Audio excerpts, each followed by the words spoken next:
It is really hard for a book to break through, so when I start to hear about one book from a lot of different people in my life, I pay attention. This summer, that book is All Fours by Miranda July. The group chat has read it. Today on the show, why All Fours might be the book of the summer.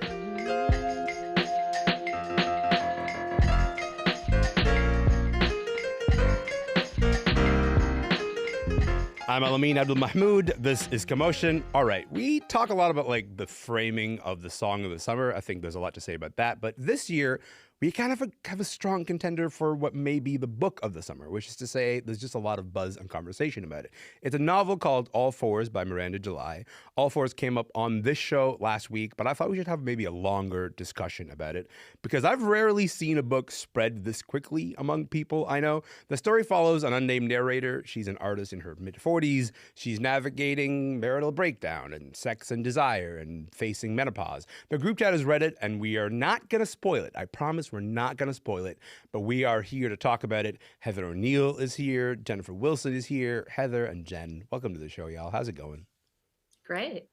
Great. Thanks for having me. Of course. I'm delighted to get into this. Maybe, Heather, I'll start with you on this. What made you pick up the book in the first place?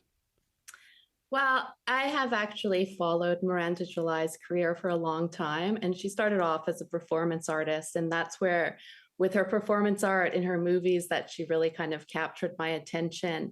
And she has this persona, which is almost like a clown, sort of Charlie Chaplin-esque, where she just goes into ordinary situations and she has so much awkwardness and unease in social situations that to watch her go through them and interact with people, like she'll go to a convention center and ask ordinary questions, but then all of a sudden start crawling away. Yeah. So it's kind of like a mix between Cindy Sherman and Andy Kaufman for me. And I love the way she dances on Instagram, where she does these sexual dances, which are not at all what you would think of as normally sexual dances. They're more for the female gaze, and you just sort of, there's something, an acquired taste, and the more of Miranda July you get, the more you like her. And it was through that sort of performance in film that I was led into her books. And what I always loved about her books is the way she talks I think they're all kind of reckoning with shame and how to talk, how to exist as a woman without shame. And the way she talks about sex is so frank and bizarre that it's unusual. So when I heard she had taken on the topic of middle age, because we're the exact same age. So I was just very excited about that. So went and got it immediately. Jen, this is not Miranda's first book, nor is it sort of her first public-facing work. She's, as Heather mentioned, she's been a filmmaker. She's written short stories. She's written other novels. The level of conversation about this book has been very interesting to me. I want to return to that in just a moment. But let me just first open it up by saying, how'd you feel about this book? Well, I want to connect it to something that you said earlier, which is that you said this is like the book of the summer. Yeah. I sort of feel like there was tremendous desire for there to be a book of the summer, to the extent that I wonder if this book got sort of pushed into the limelight in a way that maybe it didn't, I don't want to say deserve, but she's not a novelist. She's an artist who wrote a novel. And I just didn't think that it stood up to close scrutiny. I didn't find the discussions of sex frank or raw. I found it quite square, to be honest. I sort of felt like there was sort of the premise, I think, of the novel, but also some of the conversation around the novel is, can you believe this middle-aged woman has desire and sees a younger man and wants him? And I said, yes, absolutely. Right. I just sort of couldn't quite I don't know. I just felt like I was at a completely different starting point from this novel's perspective. I wanted an artist to be a bit more open, a bit less surprised by by non-normative desires. And it didn't. It felt like she experiences them, but she interrogates them so much that it kind of sucks a lot of the shock value out of it for me. Heather, when you hear that reaction that Jen had, to me, like, that doesn't quite correspond with the way that people have reacted to the book, which is, as Jen mentioned, like, there's there's a desire to talk about desire, and then this book sort of steps in and fills that hole. There's something about Miranda July's prose that you read it and go, oh, this feels like a confession in a way that like you want to sort of consume a little bit more and more of it. Did you have the same reaction as Jen, or did you go in a different direction? Oh, as towards her sexuality? No, I thought it was interesting. What I like about one of the things that I really like that she got into is how sex for women is not, or probably anybody really, not entirely anatomical, and it never has been. And how she deals with fantasies, and sex doesn't exist without fantasies. And she deals with the idea that when we're physically with someone, we have desires, all sorts of other desires in our heads in order to achieve orgasm. And she kind of deals with the perversity and the strangeness and that absolute and sometimes grotesqueness of women's fantasies. You know, I always say if someone told me, you know, you will have all your sexual fantasies realized tomorrow, I would be terrified. I would go into hiding. It was like, please no. So it is kind of her interest in that. And then she has this terror in the book of losing her libido, which kind of preoccupies her and makes, you know, her judgments kind of obsessive. But I think what's interesting about that is it kind of shows the importance for libido in Miranda July's work, and how she's looking at libido, a woman's libido, as something that leads them to freedom and authenticity instead of a sort of normative relationship. Jen, when I think about this book, and I'm glad we're not spoiling the book because I'm sort of like a quarter of the way through it. I'm working through it very slowly. My friend Lauren is just waiting for me to be like, let's finish the book so we can actually talk about it. I'm going to get there. But the thing that I'm really interested in is that the way that people react to Miranda July's books in general, but also this one particularly, is that they seem to feel like she has a talent for saying something that they feel is unsayable, a truth that you can't maybe admit to yourself. And so she acts, or her work acts as some kind of proxy. Sarah Polley described this book as the Are You There, God? It's Me, Margaret for perimenopause.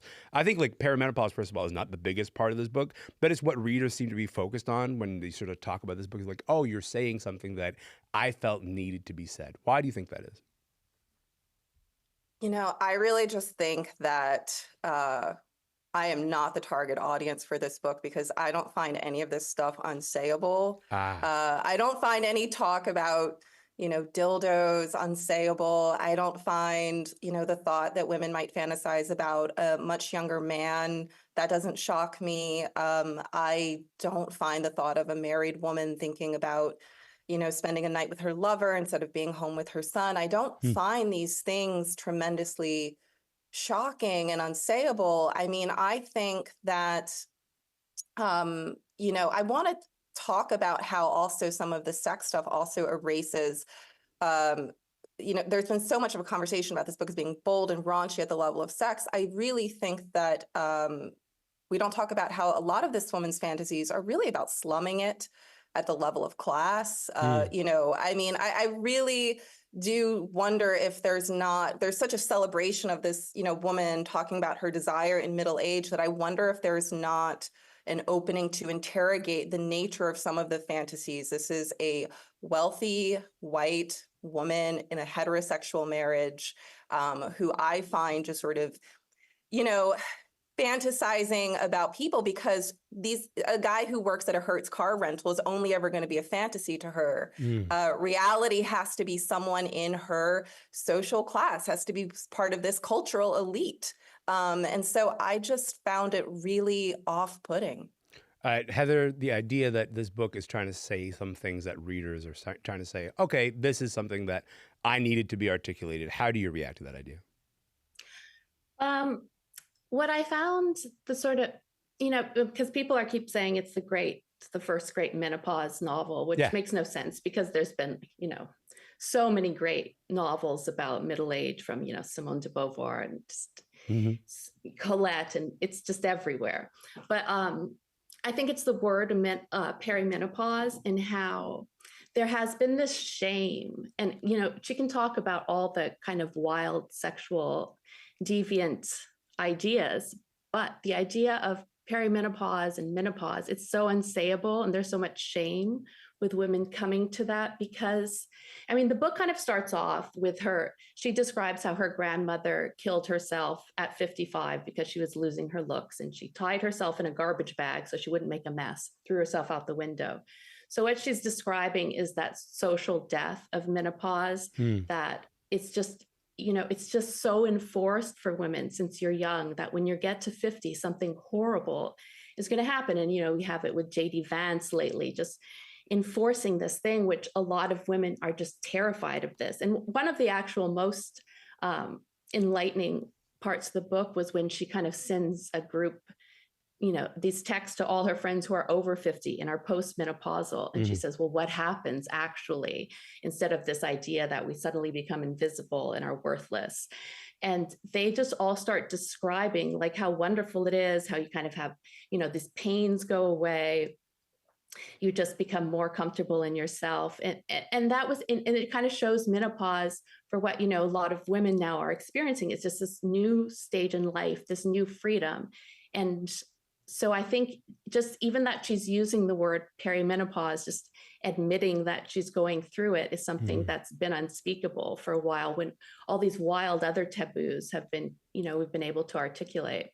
What I like is that, like, Jen, you're not buying into the premise that this book is saying things that haven't been said at all before. And why do you think people are having that reaction then? Like, what's the distance between the reaction of, you know, like I've read the New York Times review and the New Yorker review, and it's there's sort of there's a halo of you know, being brave that is sort of put on this book that I think is worth engaging with, just in terms of even being curious where that comes from. You know, I mean, I think that actually this book is really cowardly, I have to say. Oh, wow. I don't think that she is really honest with herself about how terrified she is to give up a lot of the status around marriage. And that's where a lot of the shame and guilt around these sexual desires come from. So that there's just that. In terms of this discussion of perimenopause is a very broad term. Women in their 30s go through it. Women in their 50s go through it. It's really not this specific, really sort of defined kind of moment in life. But this book is just so determined to, you know, it's you know, you talked about how this sort of book is sort of saying the unsayable and pushing through the shame around aging. I actually find the anxiety that this novel creates around perimenopause to actually be worsening the problem. It really just kind of it feels like there's so much kind of fear and anxiety around getting, you know, turning 45. I mean, it's just I find the reactions to this book quite shocking, to be frank. And but you know, listen, I think that we use the term women really broadly. I think women lead very, very different lives. This book these conversations would not be terribly shocking amongst me and my friends. However, I know that, you know, this feels like a book club pick for a party where you have, I mean, to me, it just feels like a you know, a party where maybe there are women who feel uncomfortable having these conversations and expressing these kinds of desires. But I just don't feel that I am part of that community. And it's really sad to me that an artist is part of that community. Heather, I guess maybe 30 seconds left. I'm interested in this idea that Jen sort of drew parameters around. Who is this book for, you think? Who is the book for? It's definitely sort of, as I was saying, you know, it's interesting. Jennifer said that it's, you know, it's a novel by an artist. It's definitely for people who are in conversation with Miranda July's entire oeuvre. And the beginning of the book, and it is an unusual novel. In the beginning of the book, she sets up what is essentially one of her installation pieces, and this kind of, you know, she rents out a motel room, spends $20,000 renovating it, and tries to get young men to come. But it's all in the realm of the absurd. But then the second half of the book, she moves into autofiction, sort of for the first time, trying to break that persona. And you you see someone who's married to a very wealthy man who's also, and she has, fear of leaving that security, which is unusual because kind of Miranda July, you thought, wow, she's so kind of quirky. She would be sort of above these conventional ideas. Yeah. But I think it's definitely for her fan base, for women, and it's definitely growing her fan base. I mean, as you said, I've seen people reading it in the park. Yeah. So, but is it a crossover book? No, it's not. That's fair. We got to leave it there, but I really appreciate your time, both of you. Heather, Jennifer, I really appreciate you being here. Thank you so much, you guys. Thank you. Of course. Heather O'Neill is the author of novels like When We Lost Our Heads and the upcoming book, The Capital of Dreams. She's in Montreal. Jennifer Wilson is a contributing writer for The New Yorker. She's in Brooklyn, New York.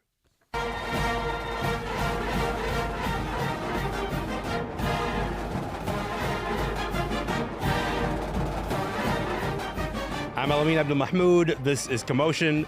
Okay, what you're hearing right now is a bit of University of Michigan's football fight song, The Victors. It is featured in this new video game, EA College Football 25, a game that is finally here after so much hype. Finally, it is here. You can take all that just another game stuff and throw it out.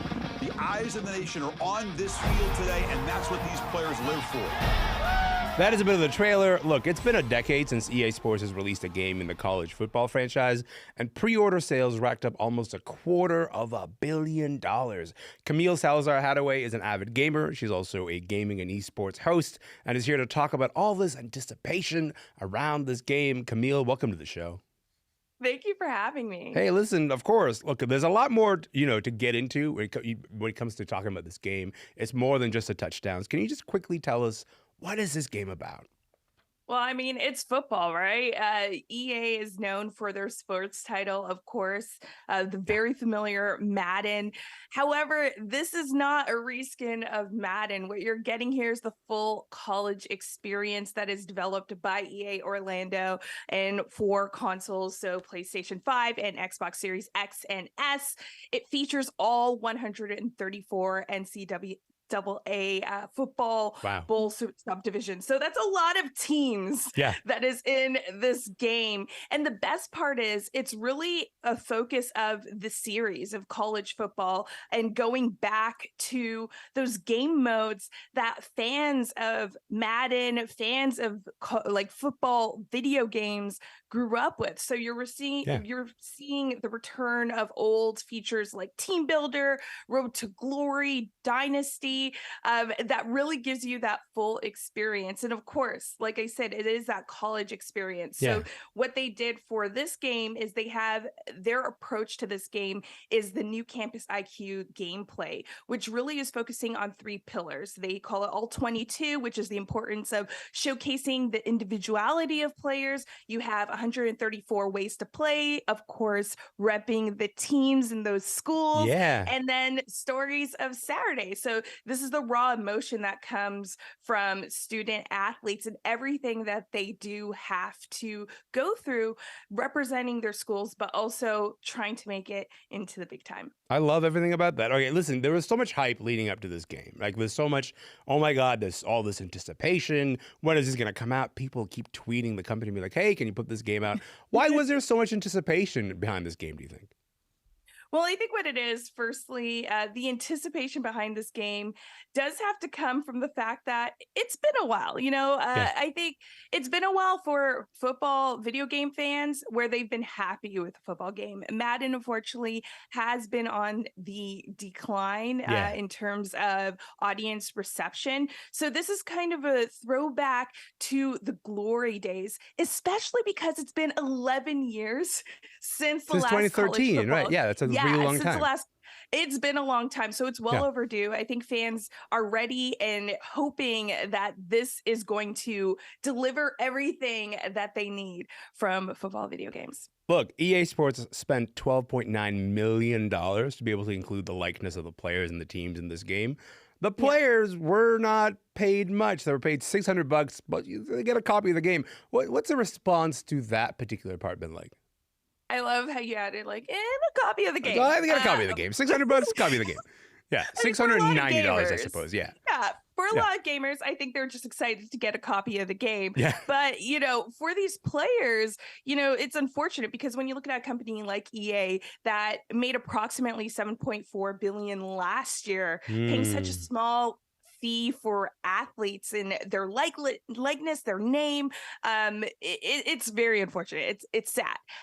Unfortunately for the athletes, the reception from them hasn't really helped their case to be paid more. They've been more than ecstatic to be a part of this, even though it does have a small pay. You know, we're even having athletes that are saying that they would have done it for free just because of what it means to them to be a part of an EA title sports game. And when you come down to it and you look at the numbers, right, you're looking at something like Madden where you have approximately, I think it's like 100 or 1,696 players in the NFL. Yeah. And licensing deals specifically with the NFL that puts out a lot of money for marketing and cross marketing, right?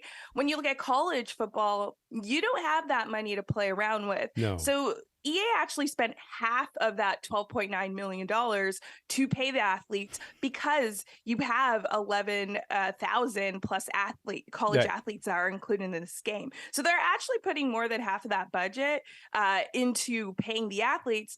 But again, numbers game in terms of where the money it's from, it's not really helping the case. Hopefully, what I hope to see from the future of this is that brands wanting to get involved with the college video game and college sports as well in order to cross market. And I think once we start seeing deals like that happen, these athletes will be able to get paid better. Yeah, I like the idea of them not helping their own case. Like, guys, I know you're excited to see yourself in a video game, but also you can be paid more for this. Why don't you just take a breath and just wait, you know, as opposed to being like $600 and I get a copy of the game. Okay, fine, you're good to go. I got like maybe 30 seconds left here. Now that you've checked it out, you've played this game, are you going to be playing it some more, or is it not one you're going to be returning to? I think I'm going to be playing it some more. It's definitely filled the void for a lot of Madden fans, especially, you know, given that it's been 11 years and the uncertainty of if the game was coming out because of legal issues that EA had to go through with paying athletes for their likeness. So it's long overdue. I think it's a disservice if you're a football fan and not to jump into this, especially because it looks so beautiful. Something that surprisingly Madden's lacking. This game looks better than Madden. It's more detailed and it brings the whole experience of college football, the fans, the crowd, dynamic fans, the mascots. So it has all that energy. The only thing as well is it's going to get you roped in real quickly because there are no tutorials that really help you through the first part of, or mostly the main mode of the game. So you're going to have to spend some time with it if you're deciding to jump in. If you want to be any good, you got to actually spend some time with it. That's fine with me. Camille, I appreciate you being here. Thank you for your time. I really appreciate it. Thank you. Thank you so much for having me. Of course. Camille Salazar Hadaway is a gaming and esports host. She's also a producer and host of the gaming podcast Autosave. EA College Football 25 is out now.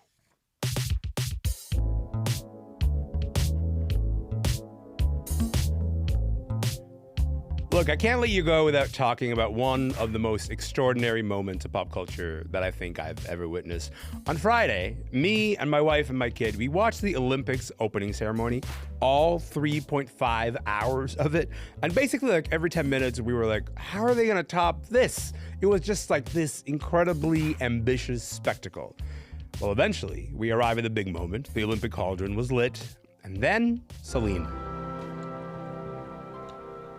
Le ciel bleu sur nous peut s'effondrer et la terre. Man, oh man, Celine Dion. That is a bit of Celine Dion performing La Hymne à l'Amour at the opening ceremonies of the Summer Olympics in Paris.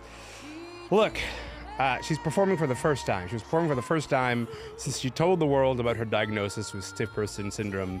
She was performing on the Eiffel Tower. And what I want to leave you with is this. Imagine me and my wife, Emily, clutching each other, just weeping, just like out loud sobbing, while our kid looks back and forth between the TV and us crying. Celine looked incredibly powerful, and we were just like really overwhelmed with this reminder to be grateful that we live in this time of Celine. If you've not watched that performance, by the way, you have to. You have to go find it. You can check out that performance and also watch all the Olympic Games and highlights on CBC Gem. In the meantime, that is it for the podcast today. My name is Elamin Abdelmahmoud. We'll see you tomorrow.